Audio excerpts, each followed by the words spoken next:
Welcome back, everyone. This is Moel Sumidai with the Clinical Trial Vanguard, and I'm here at the Veeva R&D and Quality Summit here in Boston. And I have Bree Burke, who is the VP of Site Solutions Yes, at VP of Veeva strategy. That's right. Strategy. Yes. Pleasure to have you with us. Thank you. Thank you for having me. All right. So, Bree, you've described technology as both a cause of and a cure for chaos at Yeah. research sites. hmm And with 70% now juggling more than 6 systems per trial, looking back at your own time as a nurse and a study coordinator, what was the most human cost of that fragmentation, would you say? And how do you see that consistency of technology shifting the psychology of site staff today? And I Yeah. did see that today in your panel. Yes. Yeah. I would say, the human cost is really people that are highly motivated to impact patient care, that are really committed and really passionate about bringing new medicines to life, just burning out. You know, the reality is you can only, for so many people, you can only stay resilient for so long. And when you are forced into this environment where you're truly working across all of these disconnected systems and so much of your time is manually re-entering the same information or doing, basically you have the same objective, but the way that you're actually going through to get to the same end is different and there's all this variation. It really does burn out people that are truly committed and passionate because they simply don't like the way that they have to work anymore. And I think that, it really should draw our attention as an industry to that because that's a solvable problem. And we don't want really passionate people that have expertise and schooling and experience to bring medicine forward burning out simply because of the way that we're forcing them to work across technology. hmm Could you perhaps give me an example from your frontline experience, from what Mhm, you're hearing from study sites mhm, around where this integration has failed mhm. and what lesson sponsors and CROs should carry forward when it comes to responsibility for connecting uh, with study sites? Yeah. I see it fail when, quite honestly, sites are already burdened with trying to synchronize their own systems. When you leave the sponsor and CRO systems out of the mix, off the table, they can truly barely synchronize their own internal systems. So when I was previously at a large academic medical center, we had 26 internal systems that we were trying to integrate.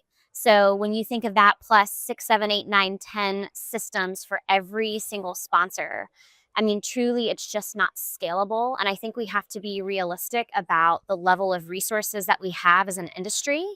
And when you think about sites really struggling to meet their own needs internally, and how at the end of the day, these are nurses, physicians, study coordinators, data scientists often, people that really are focused on patients, and not many of them have the expertise to think about keeping up with all the integrations and the new versions and the new system that they may see once and they may not see it again. So you also have to ask yourself, is it worth the value of, the limited amount of staff that I have to do all of these connections, to spend time doing them for a technology that maybe sunset after I do the work to do this integration. And truly, they're not product technology businesses at the end of the day.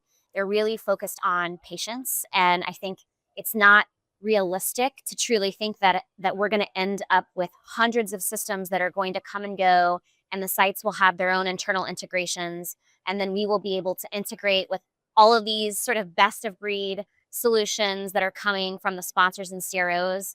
I think we have to take a step back and just be realistic about the pathway forward, and integrating all of the current systems that we have right now without data standards really just doesn't seem that that's going to be the way. hmm hmm So why are the systems still disconnected? Yeah. Because I run study sites also, and the biggest complaint I hear from my study coordinators is, okay, there are so many systems Hmm. and the data is repeated everywhere in so many systems. And I have to take that data and then enter it again Yeah. in another system. Yeah. Yeah. Why is it still this way? It's Yeah. 2025. Yeah, I think, that when you look at especially some of these big sponsors that truly drive, and certainly this example applies across different small biotech CROs as well. But let's take an example of a big sponsor.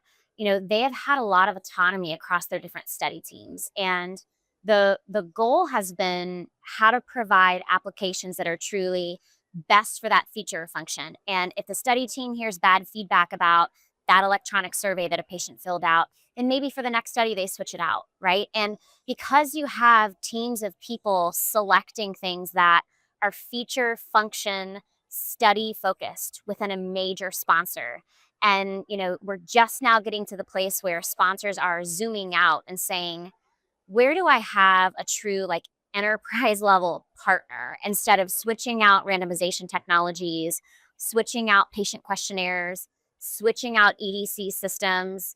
And it really does require at the sponsor level a zoom out to say, where is there a technology company that can truly offer me consistency within my own organization to then provide to the sites? And, you know, our industry is huge, so we've also had to be patient to wait for technology companies to come around to really offer a massive suite of applications. And that really has only happened over the last few years. So I think now we see this opportunity for a technology partner to come in and really cover much more of the landscape of a clinical trial and think beyond just one and done, focusing on a specific trial or a specific feature and function, and getting out of those study teams and thinking about the organization as a whole, how it's selecting technology so that sites now get consistency when they're working with that sponsor. Mhm.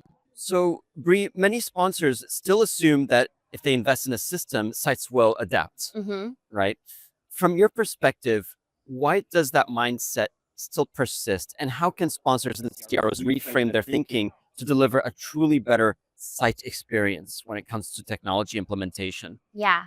I mean, the first thing is listening to sites and recognizing sites now with the complexity that they're having to manage. And we're seeing a lot more centralization at the site level, site networks, big academic medical centers and hospitals creating these central clinical trial offices. When I started, I just worked for a single physician and managed his end to end, right? But now so I knew everything that was going on with the 10 trials we were running. But now that you see these larger organizations and these sort of specialties happening when you talk about a site, it's much more complex. They need their own internal technology, and they're investing. They are really focused on their own process because often now technology is informing process. In the past, we would see sponsors send us binders of papers, or I mean, I even wrote on the 3-ply case report forms, right? That didn't really impact process in the way that we now have sponsors infusing process in by the technology that they offer site. So I think that there are multiple things going on with the complexity of the site operations overall, and them feeling really strongly that they're committing to efficiency, and they're committing to their own technology stack, and now you have sponsor systems being layered on top of it. Again, in conjunction with the fact that now to run a trial, instead of just binders and paper and email, now you're getting 8, 9, 10 systems. And so that infusion of technology into the trials is now mandating process for a site that a site has no control over oftentimes. And that's a really slippery slope for us to be in right now. Hmm. Absolutely. It's as if nothing has changed in terms of the workload. Yeah. And technology is supposed to make things more efficient, Right. easier, but it hasn't. Right. Many sponsors still assume that if they invest in the systems, sites will adopt. Yes. From your perspective, why does that mindset persist? And how can sponsors and CROs reframe their thinking to deliver a truly better site experience? Yeah. I would say they have to think about this platform approach, right? And because we have focused so much on feature and function in the past, and not really zoomed out and thought about who are all of the stakeholders involved in this process. And I want to give an example of, we're selling a house right now, and we are using Zillow. We're like going to Zillow. My husband and I are going to Zillow all the time. And it's fascinating to have a marketplace where you've got buyers, sellers, realtors, and then these really key data assets giving you all these market trends and being able to calculate your mortgage. I mean, I could go on and on, but that's the power. The power is that you are bringing multiple stakeholders together with these incredible data assets, and they are now able to communicate, work more effectively than if they were all off on their own. I mean, I remember it was like only realtors had the power to see MLS data. And as a person that was buying or selling, you were kind of powerless. So I think as we move forward and we just think about this idea of a platform, I think it's important to identify that really there's much less power in a platform if it's not focusing on sponsors, CROs, sites, and certainly patients, and helping all of those groups work better together, and thinking about data standards and data assets that are driving the way that those groups engage. And I think as we really think more holistically about how to work better together, sponsors and CROs are going to be able to deliver a much better technology experience versus just feature function study by study. Brees also said that uncontrolled variation is the Mhm. enemy of quality. At the same time, sites often pride themselves on autonomy Mhm. and local practices. How do you strike a balance between standardization and respecting the diversity of site cultures? Yeah, it's hard and it is a balance to strike. I also don't want to say that it's easy. And really, what it takes is working together with the sites to deliver great technology to them and helping them see that they may be able to work more similarly than they think, and that there can truly be innovation in standardizing things. Making things less difficult often brings innovation, and we see that. I mean, with the power of something like an iPhone, it's so easy to use. The simplicity can really drive that, and that's something that I think is our job to do, is to deliver a great product and experience to sites that they are choosing and selecting.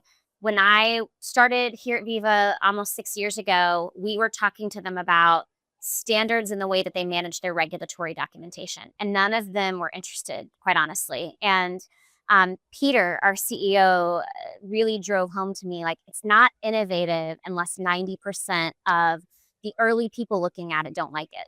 And that is exactly what we experienced. Almost 6 years ago, 90% of sites were like, I don't want to store my documents, manage my document workflows, file my documents in the same way as other sites do. I want to be able to be autonomous. And what we've seen now, almost 6 years later, is that standardization has driven so much innovation for them. Now they're coming, they're asking for it, and we're able to connect them with sponsors because of it. We're able to decrease their monitoring burden, even when they're inspected by the FDA, for example, because there's consistency in the way that they're working. We're actually getting innovation. You can bring things in like an AI bot then to scrape those documents, automatically classify them because the standards are there. So they really go hand in hand, and it takes dedicated people working with sites like we get to do on the team that I'm on at Viva every day to really help deliver a better product experience to them. And I can relate with that too, because we use Viva Vault at our sites. And one of the CRAs came to us and said, "Oh, you need to print it out and have it in your e-reg Yeah, binder." I said, "No, we don't. that's right. We're following Yeah, federal regulations. yeah, Our SOPs dictates that we have to do things electronically. So we're going by the regs. If you have any issues with that, you take it to your quality yeah, department." yeah. Good And for sure you. enough, he came back telling our coordinators, "You don't need to print it out." Good for you. Good for you. Yeah. Right. So Innovation can take pushing for sure. Yeah. absolutely, you have to Yeah. stand up for yourself Yes. and for your own processes that you built. Yes. Yes. So, my last question, Bree, is if you think about the 3 C's framework that Hmm. you are evangelizing, you're talking about consistency, connectedness, comprehensiveness. Hmm. What do you think is the 4th C? What should that be based on what you've lived and heard from Hmm. sites, and why? Yeah. I think it's community. It's creating a community where sites and sponsors can really come together. They can have meaningful conversations that actually drive progress. And a theme has just been the foundation is still broken in many ways for sites, and a lot of the issues that they're experiencing truly are not new, but it is creating the right type of community with accountability where everyone is focused on progress. That is the next C that really comes to mind for me here at our summit. Thank you, Bree. Bree Burks, VP of Strategy at Veeva Systems. Thank you so much for joining us today. Thank you for having me. Enjoy your summit. Thanks.